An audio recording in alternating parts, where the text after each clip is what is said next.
নমস্কার, সবাইকে জানাই সুপ্রভাত। প্রতিদিনের মতো আবারও চলে এসেছি নতুন একটি পর্ব নিয়ে। তো সবাই প্লিজ সাথে থেকো, আশা রাখছি ভালো লাগবে। তো চলো, তো মেয়েকে এখন স্কুলে পাঠিয়ে দিয়ে তারপরে সমস্ত কাজ সারবো। বাবার সাথে স্কুলে চলে গেল।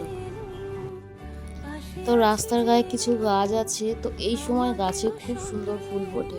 তো ফুলগুলো কত সুন্দর কালার আর কত সুন্দর লাগছে দূর থেকে। তো আমি একটু দেখালাম সবাইকে। তো কালারগুলো পার্পেল কালার, তো খুব সুন্দর লাগছে। আর প্রচণ্ড গাড়ি যাচ্ছে রাস্তায়। তো আমার বাড়ি চলে এসেছি। এসে বিছানাটা আগে তুলে নেব, নিয়ে বেড কভারটা পাল্টে নেব। যেহেতু আজকে বৃহস্পতিবার, সমস্ত কাজ সারতে হবে আস্তে আস্তে। তো প্রচুর কাজ আছে আজকে। সমস্ত বিছানা তুলতে হবে। তো সমস্ত বিছানা বলতে এটাও মেয়ে খেলা করে বসে, তো একটু পরে, তার জন্য তো এই বিছানাটা তুলে নেব। নিয়ে এখন একটা নতুন বেড কভার আবার পাতবো। তো দুটো বেড কভার তুলে নিয়েছি, সেগুলো কাচতে হবে। তার চার্জারটা মাথার কাছে প্রতিদিনই দিয়ে রেখে দেয়। তো এখন বেড কভারটা পাল্টে নিয়ে ভালোভাবে পেতে নেব। তো বৃহস্পতিবারে আমাদের প্রচুর কাজ থাকে। তো সেই কাজ সারতে সারতে অনেকটাই বেলা হয়ে যায়, যতটা সকাল সকাল ওঠা যায়। তো আমি কালকে রাত্রে একটু রাত করে ঘুমিয়েছিলাম, তো আজকে উঠতে পারিনি। তার জন্য সকাল সকাল উঠতে 7টা বেজে গিয়েছে আজকে। তো মেয়েকে আগে রেডি তো করাতেই হবে, মেয়ের 8টা 5 থেকে স্কুল আছে। তো ওকে আগে রেডি করিয়ে দিলাম, দিয়ে স্কুলে পাঠিয়ে দিয়ে তারপরে আমার কাজ ছাড়তে হবে। না হলে ওর ওর দেরি হয়ে যাবে, আমি যাই দিতে। তো আজকে দেরি হয়ে গিয়েছে বলে ওর বাবাকে বললাম একটু দিয়ে আসো, আমার দেরি হয়ে গেছে, আজকে বৃহস্পতিবার আছে, অনেক কাজ আছে। তো তার জন্য ওকে পাঠিয়ে দিলাম।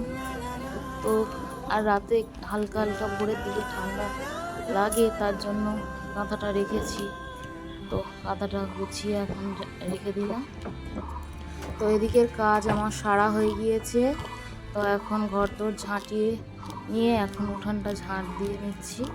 তো এই যে, তো এখন আজকে উঠানের মানে আমাদের কোঠের সামনটা ইট দেওয়া আছে, তা সত্ত্বেও আমি একটু মাটি আর গোবর দিয়ে, যেহেতু গোবর দিই বৃহস্পতিবার করে, প্রতিদিনই দিই না, বৃহস্পতিবার শনি মঙ্গলবার এরকম দিনগুলোতে আমি দিই গোবর মাটি।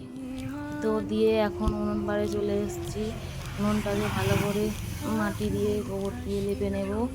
তো নিয়ে ভালোভাবে, আর উনুনটা লেপে নেওয়ার পরে তারপরে অনেক কাজ আছে। তো ভালোভাবে পুরোটা গোবর লেপতে পারবো না, ওই উনুনটা লেপে নেব। আগের দিন বিকালে কিছুটা দিয়েছিলাম, তার জন্য আজকে ওইটুকুই দেবো। আর উনুনে রান্না নেই আজকে, আজকে সময় হবে না। আর বাসনগুলো সব মেজে নিয়েছি আগে। তো বাসনগুলো মাজার পরে এখন বাসনগুলো ধুয়ে নিচ্ছি। মেজে রাখলে সাবানের কস কিছু কিছু পড়ে যায়, তার জন্য আগে জল দিয়ে পরিষ্কার করে ধুয়ে নিয়েছি, তারপরে ফের ভালোভাবে ধুয়ে নিলাম।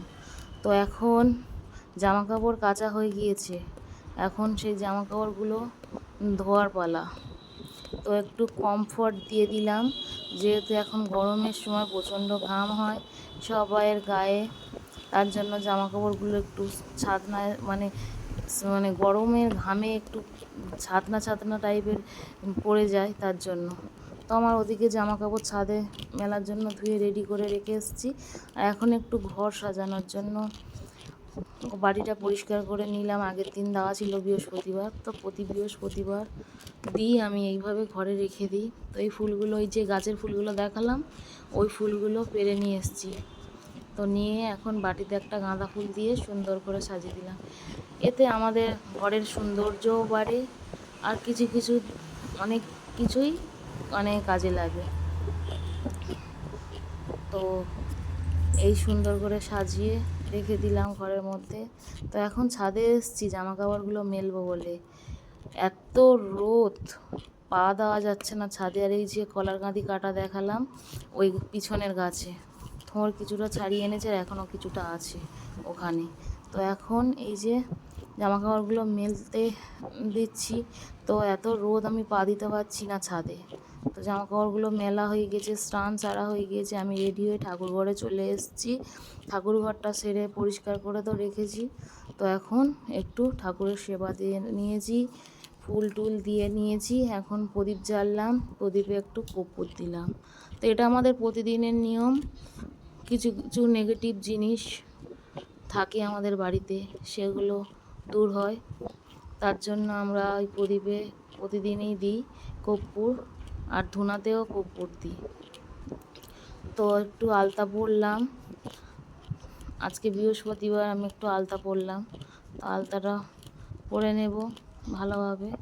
তো বাইরে প্রচণ্ড রোদ, বসা যাচ্ছে না। আজকে বললাম না, ওই যে মেলা হয়ে গিয়েছে ঘুম থেকে উঠতে, তার জন্য। তো আলতা পরা আমার হয়ে গিয়েছে, আমি ধুনোটা এখন দিয়ে নেব পুরো বাড়িতে। নেগেটিভ জিনিসগুলো দূর করবো বাড়ি থেকে। আমাদের গৃহিণীদের কাজ তো এটাই না, পুরো বাড়িটা সাজিয়ে গুজিয়ে সুন্দর করে রাখতে, পরিপাটি করে রাখার জন্য। তো এই যে পুরো বাড়িতে ধুনো দিয়ে নেব, নিয়ে মানে ধুনোটা দিলে আমাদের মনের শান্তিও হয়, সুন্দর সুগন্ধও বের হয়, আর নেগেটিভ জিনিসগুলো দূর হয়। তো এখন পুরো বাড়িতে ধুনো দিয়ে নেব। তো এখন রান্না বাড়া কিছু করিনি, আমরা এখন বাজে মোটামুটি কটা, 11:30 মতো বাজে। বললাম বেলা হয়ে গিয়েছে। তো এদিকেও দিয়ে দেব, গেটের দিকে এদিকে এই দিয়ে ধুনোটা দিয়ে নিয়ে এখন আমার অন্য কাজ আছে। তো এই যে একটু পাখি পিঁপড়ে, এদের তো খাবার দিতেই হবে। তো তার জন্য এই সুন্দর একটা কলা পাতা কেটে নিয়ে এসেছি। তার লাড্ডু একটু ঠাকুর ঘরে মা লক্ষ্মীর হলুদ জিনিস প্রিয়, তার জন্য হলুদ লাড্ডু দিয়েছি। আর পিঁপড়ে, পাখি, কাঠবিড়ালি এদের জন্যও দিয়েছি। তো দিতে এসে দেখলাম গাছে বেগুন হয়েছে, তার জন্য বেগুন দুটোও তুলে নিলাম আজকে।